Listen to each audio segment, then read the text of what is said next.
Ya, betul ni. Ini.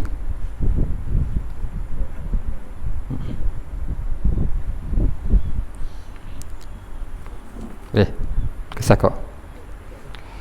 Allah. Okay. Assalamualaikum warahmatullahi wabarakatuh. Bismillahirrahmanirrahim. Alhamdulillahi rabbil alamin. أفضل الصلاة وأتم التسليم على سيدنا محمد وعلى آله وأصحابه أجمعين. اللهم وفقنا لما تحبه وترضاه برحمتك يا أرحم الراحمين. اللهم لا تؤاخذنا بما فعلنا، اللهم لا تؤاخذنا بما فعل السفهاء منا. لا إله إلا أنت سبحانك إنا كنا من الظالمين. اللهم إنا نسألك علما نافعا ورزقا طيبا وعملا متقبلا. اللهم انصر الإسلام والمسلمين، اللهم انصر الدعاة والمجاهدين، اللهم انصر المظلومين والمستضعفين، اللهم انصر إخواننا في فلسطين، اللهم قوي عزائمهم وثبت أقدامهم واجمع كلمتهم، اللهم ارفع شهداءهم في أعلى عليين، اللهم أذل الشرك والمشركين ودمر أعداءك أعداء الدين، اللهم اجعل تدبيرهم تدميرهم، يا منزل الكتاب ويا مجري السحاب ويا هازم الأحزاب اهزمهم وانصرنا عليهم. اللهم احفظ الحرمين الشريفين وحرر المسجد الأقصى الأسير برحمتك يا أرحم الراحمين. نوينا التعلم والتعليم والتذكر والتذكير والنفع والانتفاع والإفادة والاستفادة والحث على التمسك بكتاب الله وسنة رسوله صلى الله عليه وآله وسلم والدعاء إلى الهدى والدلالة على الخير ابتغاء وجه الله ومرضاته وقربه وثوابه سبحانه وتعالى. صلى الله على سيدنا محمد وعلى آله وصحبه وسلم والحمد لله رب العالمين. ثم أما بعد. Muslimin dan muslimat yang dirahmati oleh Allah Ta'ala sekalian, kita menyambung daripada pembacaan baik kita Al-Mukhtasar fi sirati khairil bashar, fi sirati sayyidil bashar sallallahu alaihi wa alihi wasallam. Itu kitab ringkasan pada membicarakan sirah sebaik-baik insan, karangan guru kita Syekh Dr. Hisham Al-Kamil Hamid Al-Azhari hafizahullahu ta'ala. Kita masih pada permulaan baik kitab ini. Kitab ini pada muqaddimah membahaskan yang berkaitan dengan sirah Nabi sallallahu alaihi wasallam, dimulakan dengan nasab Nabi Muhammad sallallahu alaihi wasallam. Nasab Nabi melalui ayah Nabi sallallahu alaihi wasallam dan juga ibu Nabi sallallahu alaihi wasallam. Adapun telah kita usahakan untuk kita ingat nama-nama ini daripada satu masa ke masa, mudah-mudahan sehingga kita boleh ingat nama-nama ataupun nasab baginda Nabi sallallahu alaihi wasallam. Adapun nama Nabi dengan 5 yang pertama ialah Muhammad bin Abdullah bin Abdul Muttalib bin Hashim bin Abdi Manaf. Kemudian diikuti selepasnya bin Qusay bin Kilab bin Murrah bin Ka'ab bin Lu'ay bin Ghalib bin Fihr bin Malik bin Nadr bin Kinanah bin Khuzaimah bin Mudrikah bin Ilyas bin Mudar bin Nidhar bin Ma'ad bin Adnan. Maka ini nasab Nabi sallallahu alaihi wasallam di sebelah ayah Nabi sallallahu alaihi wasallam. Adapun yang menjadi kesepakatan para ulama pada nasab Nabi sallallahu alaihi wasallam ialah bermula daripada Rasulullah sampai kepada Adnan. Adapun selepas Adnan sampai kepada Nabi Allah Ismail, maka berlaku perselisihan yang banyak. Walaupun di sana ada pada guru kita yang menghafal nama sampai kepada Ismail bin Ibrahim, ada yang sampai kepada Adnan, tapi tidak ada kesepakatan, berlaku khilaf yang panjang yang berkaitan dengan nasab Nabi sallallahu alaihi wasallam selepas daripada Adnan. Adapun ibu Nabi sallallahu alaihi wasallam ialah Sayyidah Aminah bintu Wahb bin Abdi Manah bin Zuhrah. Ini adalah di pihak ibu Nabi sallallahu alaihi wasallam. Kemudian selepasnya dimuatkan oleh pengarang hafizahullah tentang kelahiran Nabi sallallahu alaihi wasallam.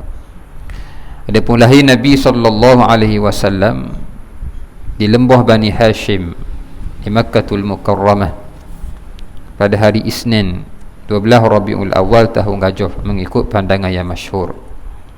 Nabi lahir di suatu tempat yang disebut sebagai Maulidur Rasul, tempat lahir Nabi yang hari ini kalaulah kita ziarah Mekah ada satu pustaka, maka di pustaka itulah yang menjadi tempat lahir Nabi sallallahu alaihi wasallam. Lahirnya hari Isnin tanpa khilaf. Kemudian pada 12 Rabiul Awal mengikut pandangan yang masyhur. Walaupun di sana ada lagi pandangan-pandangan lain, 2 Rabiul Awal, 8 Rabiul Awal, tapi yang masyhurnya ialah 2 Rabiul Awal. Pada tahun Gajah dinamakan tahun Gajah bersempena dengan peristiwa yang masyhur. Bagaimana cuba satu usaha untuk cuba memusnahkan, membinasakan Kaabah, tetapi digagalkan oleh Allah Subhanahu wa taala. Sehingga tu suratul Fil. Lahir Nabi sallallahu alaihi wasallam dalam keadaan yatim. Kerana ayah Nabi sallallahu alaihi wasallam telah meninggal dunia ketika Nabi berada dalam kandungan ibu selama beberapa bulan. Yang masyhur kata 2 bulan. Yakni 2 bulan dalam kandungan ibu, maka meninggal ayah Nabi sallallahu alaihi wasallam ketika usia ayahnya baru 18 tahun. Kemudian datuk baginda Nabi sallallahu alaihi wasallam iaitu Abdul Muttalib telah menamakan Nabi sallallahu alaihi wasallam dengan nama Muhammad. Ini yang sentiasa dipuji, supaya baginda Nabi sallallahu alaihi wasallam itu sentiasa dipuji di bumi dan di langit. Ini ceritanya Nabi sallallahu alaihi wasallam lahir disambut oleh beberapa orang perempuan. Salah seorangnya ialah Sayyidatuna Syafa ataupun Syifa, ibu kepada Sayyiduna Abdul Rahman bin Auf. Dan salah seorangnya ialah Fatimah, ibu kepada Sayyidina Uthman bin Abil As. Dan turut menyambut Nabi sallallahu alaihi wasallam ialah Thuwaibah. Ini beberapa orang yang menyambut, yang berada di samping Sayyidatuna Aminah ketika Nabi sallallahu alaihi wasallam melahirkan anak. Lahir anak, maka ketika itu yang memberi nama mengikut satu pandangan bahawa yang memberi nama ialah Abdul Muttalib. Dengan ilham daripada Allah, maka dipernamakan Nabi Muhammad itu dengan Muhammad. Sehingga orang tanya, kenapa kamu beri nama dengan suatu nama yang tidak diberikan nama tersebut kepada keturunan kamu sebelum ini? Maka dijawab, supaya cucuku ini menjadi orang yang dipuji di langit dan di bumi. Maka disebut di sini bidan yang menyambut kelahiran Nabi ialah Syifa. Syifa ni ialah ibu kepada sahabat Nabi Sayyidina Abdul Rahman bin Auf. Kemudian tajuk selepasnya ialah penyusuan baginda. Maka pastinya yang menyusukan Nabi sallallahu alaihi wasallam ialah yang pertama kali ialah ibu Nabi Sayyidatuna Aminah radhiyallahu taala anha. Maka dialah yang menyusukan Nabi sallallahu alaihi wasallam yang mula-mula. Kemudian Nabi sallallahu alaihi wasallam disusukan oleh beberapa orang. Dan di antara yang menyusukan Nabi sallallahu alaihi wasallam ialah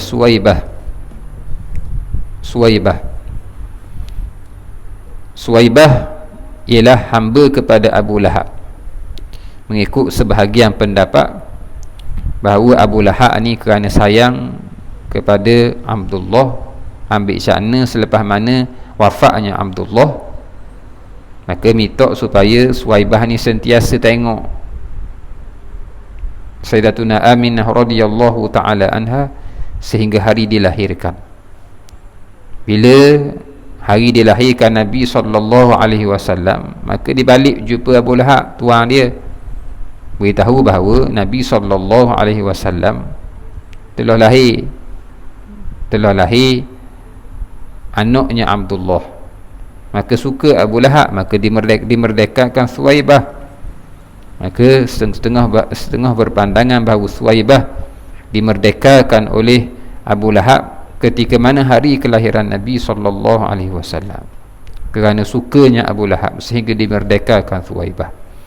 Oleh sebab itulah diriwayatkan dan dimuatkan oleh Al-Imam Al-Bukhari dalam Mu'allaqat Sahih Bukharinya tentang kisah Al-Abbas, pak saudara Nabi, tiap-tiap hari Isnin direngankan azab.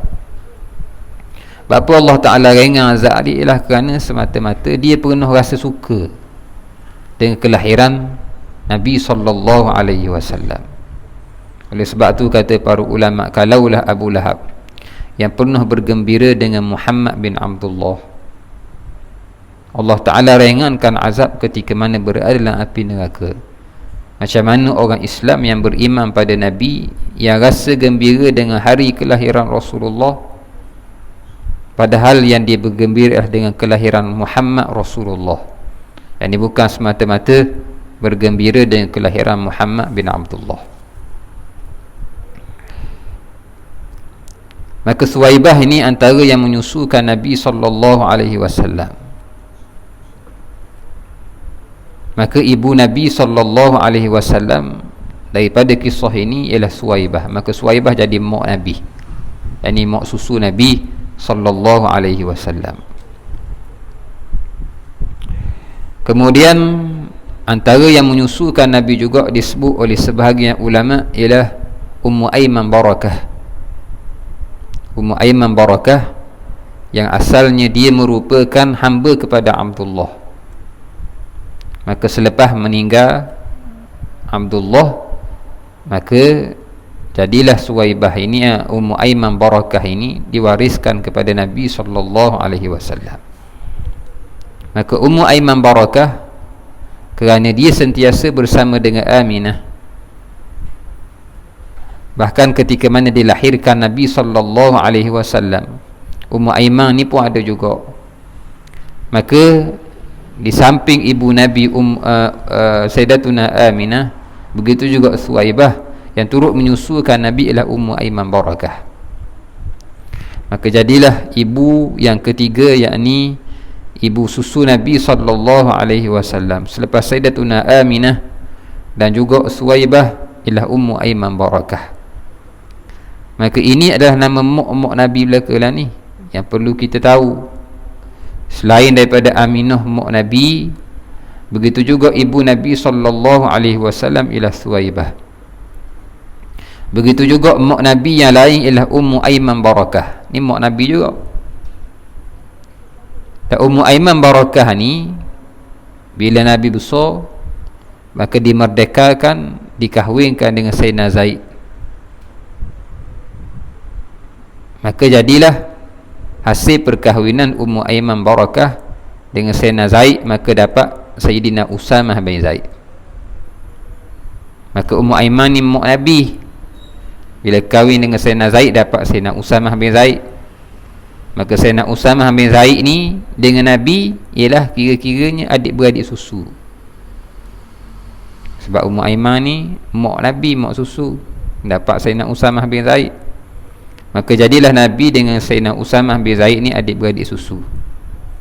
Bahkan selain daripada Sayyidina Usamah bin Zaid, antara adik-beradik susu Nabi ialah pak saudara Nabi, Sayyidina Hamzah. Sayyidina Hamzah ni pak saudara Nabi. Dalam waktu yang sama, Sayyidina Hamzah ni juga adalah adik-beradik susu Nabi sallallahu alaihi wasallam. Kerana dikatakan bahawa Nabi sallallahu alaihi wasallam menyusu dengan Suwaibah, begitu juga Hamzah ni menyusukan dengan Suwaibah. Sebahagian ahli sirah mengatakan Nabi dengan Sayyidina Hamzah ni jadi adik-beradik susu dengan seorang perempuan yang lain, yang Nabi menyusu juga dengan dia. Sayyidina Hamzah menyusu juga dengan dia. Ni perbahasan tentang khilaf yang berlaku dalam kalangan ulama. Tetapi kira-kiranya Sayyidina Hamzah ni selain daripada pak saudara, dia adalah adik-beradik susu.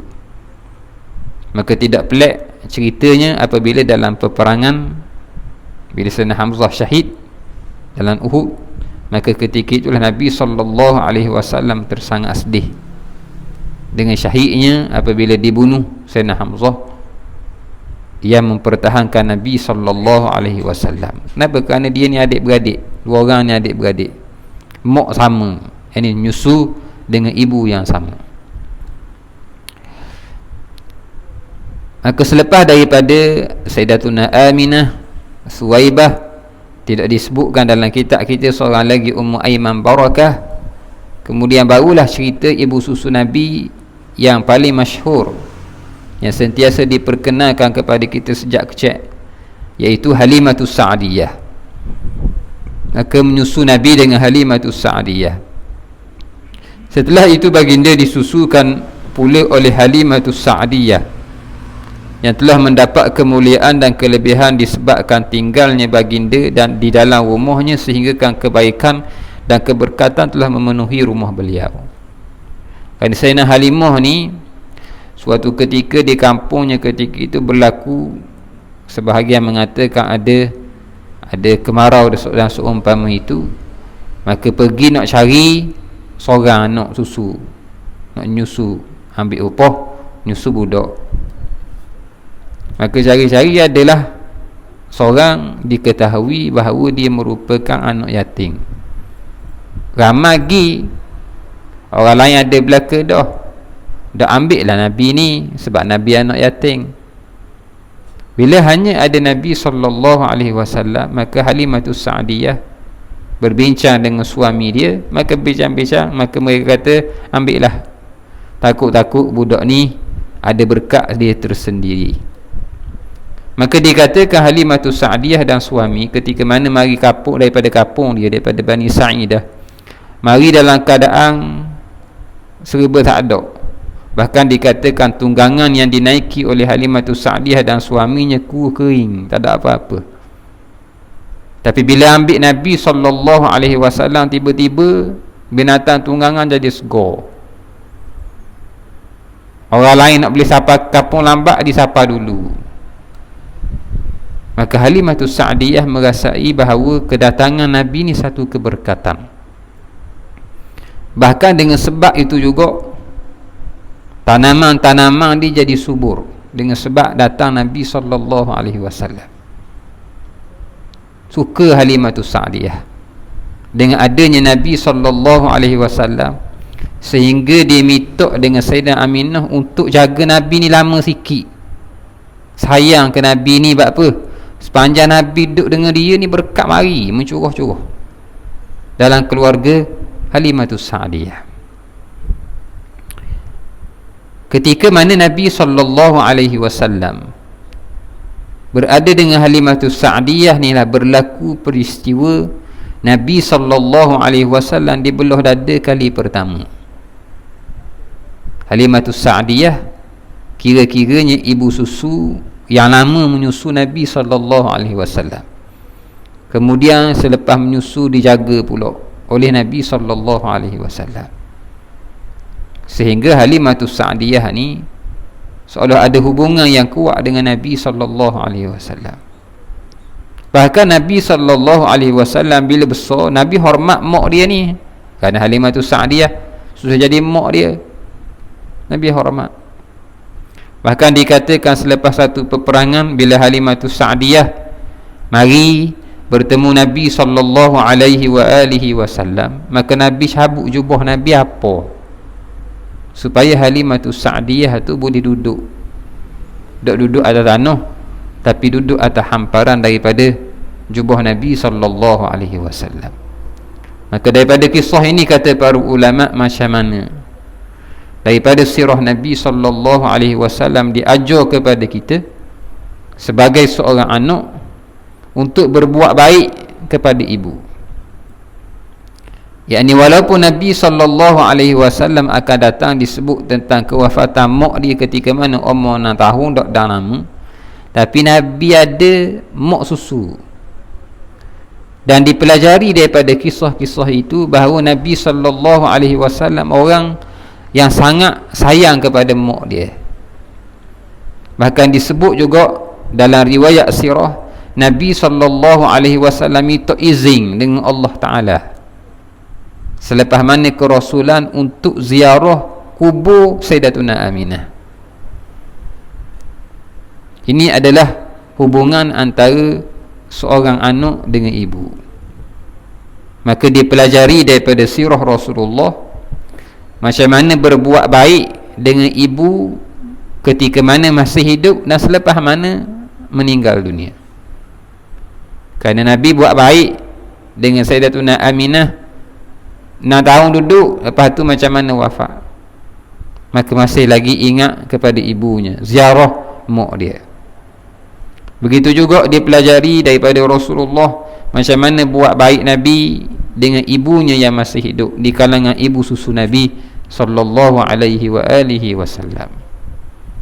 Maka pedoman daripada sirah ini maka difahami apa yang dimaknakan daripada perkataan Nabi sallallahu alaihi wasallam supaya mak ni kita usaha untuk buat baik.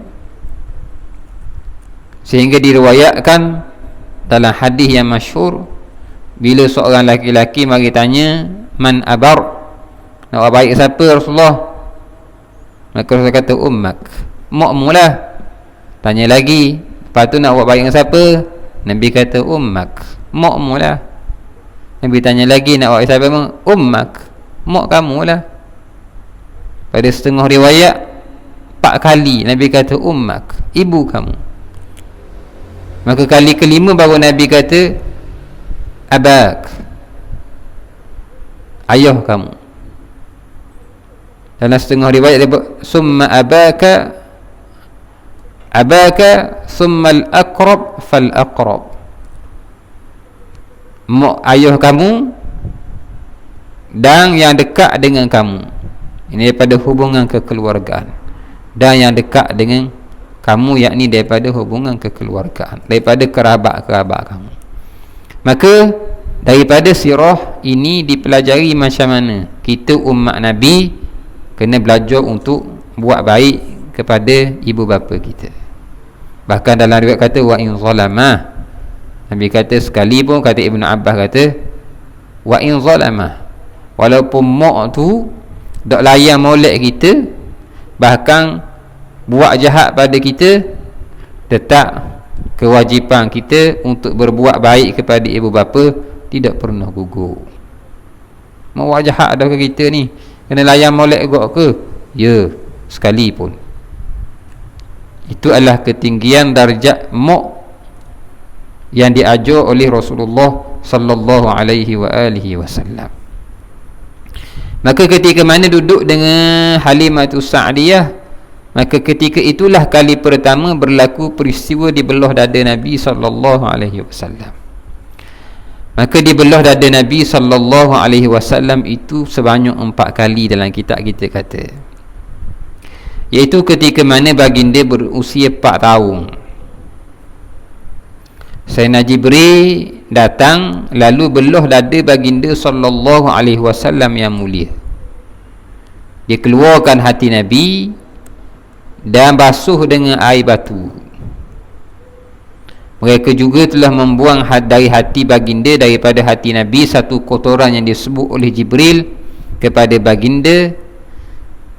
Ini adalah bahagian kotoran daripada syaitan yang dibuang daripada Tuhan. Ini jadi perbahasa. Kisahnya macam mana?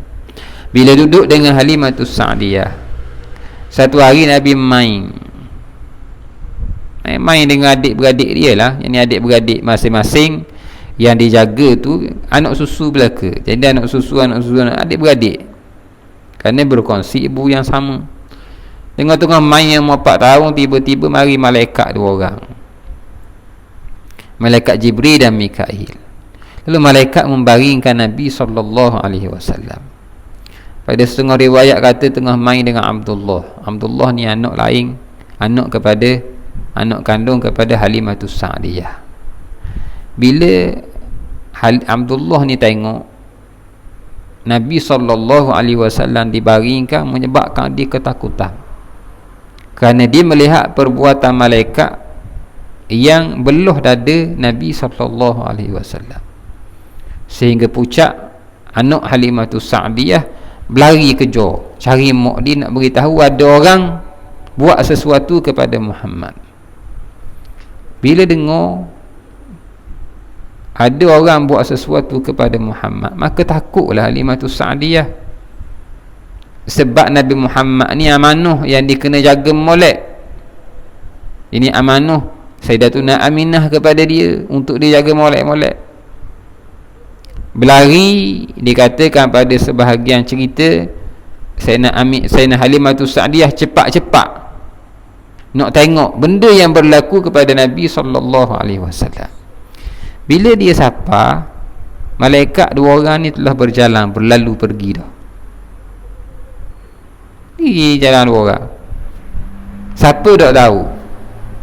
Dalam keadaan muka Nabi SAW ketika itu berubah dah, ataupun boleh kita kata pucat, kerana ketakutan. Dibaringkan Nabi macam mana? Tiba-tiba baring orang belah dada waktu ubik, basuh hati. Kemudian buh mula, tutup mula, catur. Sebahagian guru kita kata bahawa bekas jahitan itu ada, boleh tengok, nampak. Tak takut warna Halimatus Sa'diyah. Maka apa yang dibuat oleh Halimatus Sa'diyah? Akhirnya buat keputusan atau semula, Muhammad ni kalau berlaku gini tak berani dah. Sehingga bila atok Sayyidina Aminah kata nak pegang lama lagi, mana atok dah. Maka dia ceritakan apa yang berlaku kepada Nabi SAW. Maka kata Aminah, jangan bimbang, anak aku ni memang istimewa. Daripada sejak dikandungkan Rasulullah SAW, dia merasai keistimewaan yang ada pada anak dia ni. Maka kata Halimatus Sa'diyah, masa aku melahirkan Muhammad ini, keluar cahaya ketika mana dilahirkan Muhammad ni sampai ke Busra. Busra ni mana pintu masuk Arab ke Syam, maka pintu masuknya ialah Busra, dengan makna pintu gerbang nak masuk ke bumi Syam. Maka sampai cahaya Nabi terang sampai ke Busra, kata Aminah masa lahirkan. Jangan bimbanglah, Muhammad ni macam-macam. Yang seolah ibu Nabi ni meyakini bahawa anak ni ada sesuatu yang istimewa. Yakin dia, sebab dia merasakan sendiri apatah naluri seorang ibu, tahu anak dia ni anak istimewa yang Allah Ta'ala jaga. Jangan bimbang, tak ada apa-apa pun, jangan bimbang. Tapi Sayyidina Halimatus Sa'diyah tak berani dah lah main berlaku begitu. Maka disebut dalam riwayat ini, dikatakan bahawa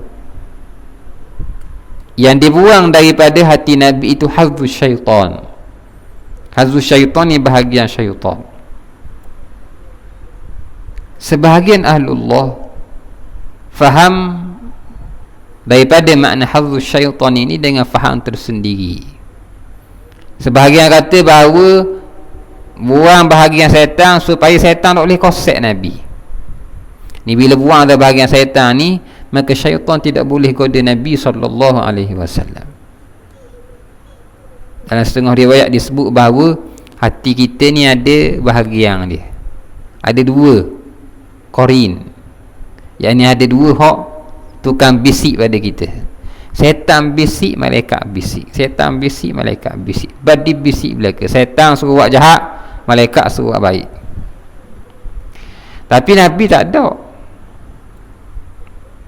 Nabi tak ada hak syaitan-syaitan bisik. Syaitan tak boleh bisikkan Nabi. Maka sebahagian berpandangan bahawa hazzus syaitan di sini ialah dibuang daripada Rasulullah satu bahagian yang tidak memungkinkan syaitan untuk ganggu dan goda Nabi. Tak okey. Tapi sebahagian ahlullah berfahaman dengan fahaman yang berlainan. Apa kata sebahagian ahlullah? Kata ahlullah yang dimaksudkan dengan hazzus syaitan di sini ialah sifat rahmah kepada syaitan. Yakni Nabi SAW Bila Allah Ta'ala nak bakit Nabi SAW, Allah Ta'ala bakit Nabi ni sebagai rahmatan lil alamin. Nabi ni rahmat untuk alam seluruhnya. Maka bila sebut rahmat untuk alam seluruhnya, termasuk daripada alam itu ialah syaitan. Dengan makna kalau ikut asal, adalah sifat siang, rahmat, kasihan belah pada syaitan. Maka selepas mana dalam hati Nabi itu dipersiapkan dengan rahmah sepenuhnya, maka dibuang daripada hati Nabi sifat rahmah dan kasihan belah pada syaitan. Maka pada syaitan tak ada rahmah, tak siang, tak ke syaitan. Yang ni tak ada lah kasihan ke syaitan. Biar kalau syaitan dapat hidayah kan molek juga. Tak ada bahagian tu. Dengan makna bahagian syaitan ni tak ada dah doa nak jadi baik ke, tak ada dah. Tutup syaitan. Maka tidak ada satu bahagian pun kebaikan sifat rahmat untuk syaitan. Ada bahagian dia.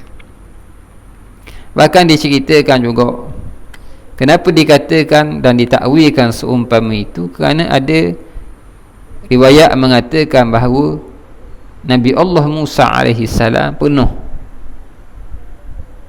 syaitan jumpa dia, Iblis mari, Tuhanmu kan maha pemurah, maha pengampun. Tak, kalau aku ni nak minta apung dengan Tuhanmu, rasa Tuhanmu ni apung tak? Ya Allah Ta'ala apung tak? Tuhan siapa? Tuhan dia belaka, Tuhan Allah Ta'ala syaitan. Dia juga, Allah Ta'ala juga buat. Maka bila ditanya seumpama itu, Nabi Musa nengok. Nabi Musa kata, ya sungguh Allah Ta'ala ni maha pengampun. Dengan makna kalau maha pengampun, kalau Iblis nak taubat, Allah Ta'ala pasti terima. Dan kalau Iblis jadi baik, sedap lah sikit, tak ada lah nak bisik buat jahat. Maka kata Musa, tak apa, boleh aku tanya Allah. Musa ni kalimullah, dia boleh cakap, bicara dengan Allah di sebalik hijab. Maka berbicara Musa dengan Allah, ya Allah, Iblis mari awak tanya, kalau dia minta apung tak? Allah tak kata apung. Berapa dah apung? Kalau nak taubat, suka tak dengar Allah Ta'ala nak apung Iblis? Kalau tengok sebab sekali balah, tak, kalau gitu untung lah Iblis jadi baik. Allah kata boleh, tapi cara nak taubat dia gini. Gimana? Tunjuk dekat mana kubur Adam, Allah akan tunjukkan mana kubur Adam. Iblis kena pergi sujud, qadha balik. Itu saja. Itu je cara taubat dia.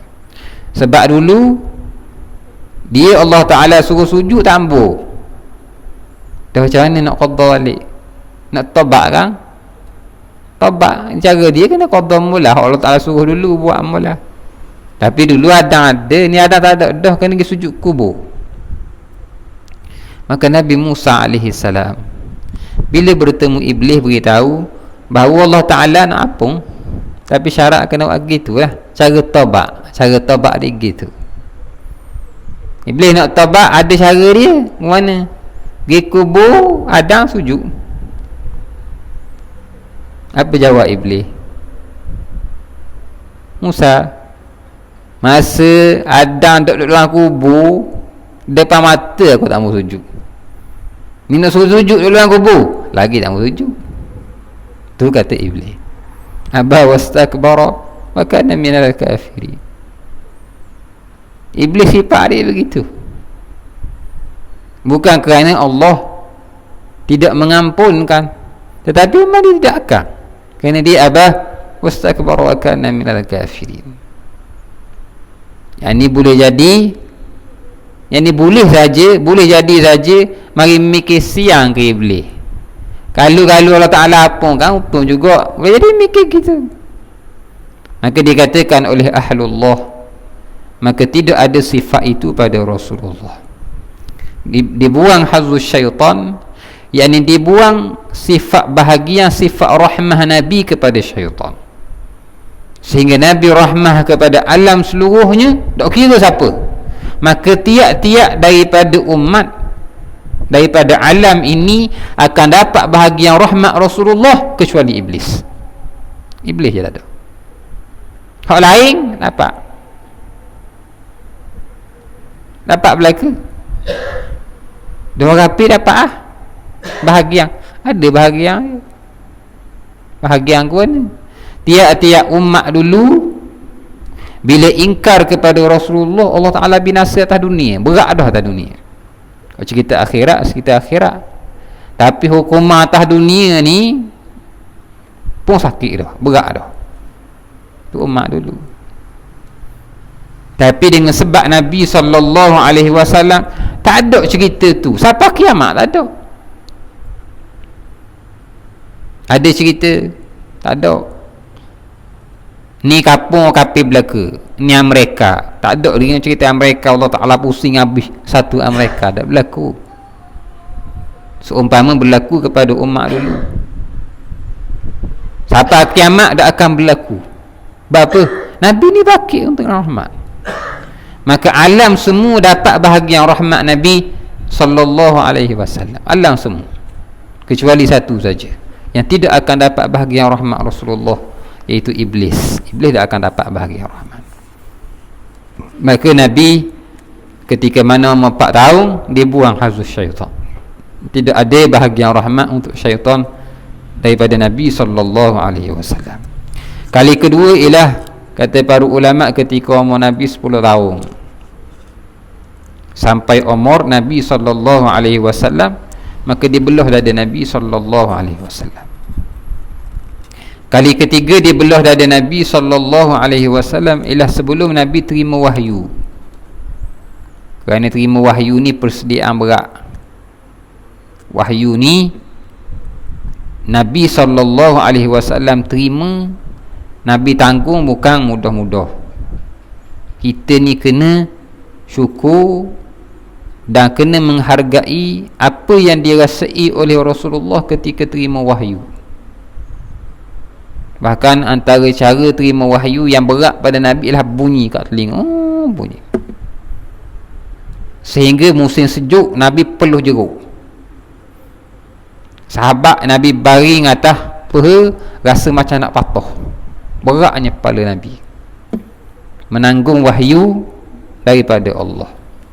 Duduk atas unta sehingga terduduk unta, tak boleh nak bangun. Menunjukkan berat Nabi terima wahyu daripada Allah. Kita je mudah, belabari boleh baca Quran relax je, dalam bawa kereta boleh dengar Quran relax saja. Tak ajing dia pasal kereta dalam Quran tiba-tiba berat je. Kalau berat ada benda lain tu, pasal ngaji tiba-tiba berat kereta. Tapi tak ada masalah. Umat Nabi selesai dah. Sebab apa? Sudah ditapih oleh Rasulullah, kerana Nabi terima dulu. Maka terima wahyu persediaannya, maka dibelah dada Nabi SAW. Kali pertama. Kemudian kali keempat bila nak naik Mi'raj. Kali pertama berbicara langsung dengan Allah Ta'ala. Maka sebelum bicara langsung dengan Allah, maka belah dada. Maka ni 4 kali peristiwa dibelah dada Nabi SAW. Bahkan diriwayatkan dalam Sahih Bukhari, Nabi sendiri cerita. Nabi kata tengah-tengah tidur, tiba-tiba terbuka atas bahagian rumahku, turun malaikat Jibril, mari ambil aku, belah dada. Dibelah dada. Belah dada waktu baik, ada bekas daripada mah, maka dibasuh hatiku dengan air Zam-Zam. Ini diceritakan dalam Sahih Bukhari sebelum mana peristiwa Al-Isra' wal Mi'raj. Basuh dulu nak air hati Nabi dengan air Zam-Zam. Maka ni menunjukkan kemuliaan air Zam-Zam. Maka dipilih air Zam-Zam untuk membersihkan hati Nabi sallallahu alaihi wa alihi wasallam. Wafat ibu Nabi sallallahu alaihi wasallam setelah selesai disusukan oleh ibu susunya. baginda telah kembali ke pangkuan ibunya untuk mendapatkan kasih sayang dan penjagaan daripadanya. Bila selesai dah, maka Nabi pun balik semula kepada ibu Nabi. Ibu Nabi bersyadang ziarah saudara mara suaminya Bani Najjar yang tinggal di Madinah, ketika itu Yasrib, dan ziarah kubur suaminya Abdullah di sana. Kan di situ ada kubur ayah Nabi. Sebahagian ulama kata kubur ayah Nabi di Yasrib, sebahagian kata kubur ayah Nabi di Abwa. Ikhlas. Setengah kata ayah Nabi dan mak Nabi dua-dua di Abwa. Sebahagian kata kubur mak Nabi di Abwa, kubur ayah Nabi di Yasrib. Maka ajaklah Nabi duduk di nu lebih kurang 2 bulan. Situlah masa Nabi kecil, umur Nabi lebih kurang 6 tahun. Nabi saing dengan keluarga pihak ayah di daripada Bani Najjar.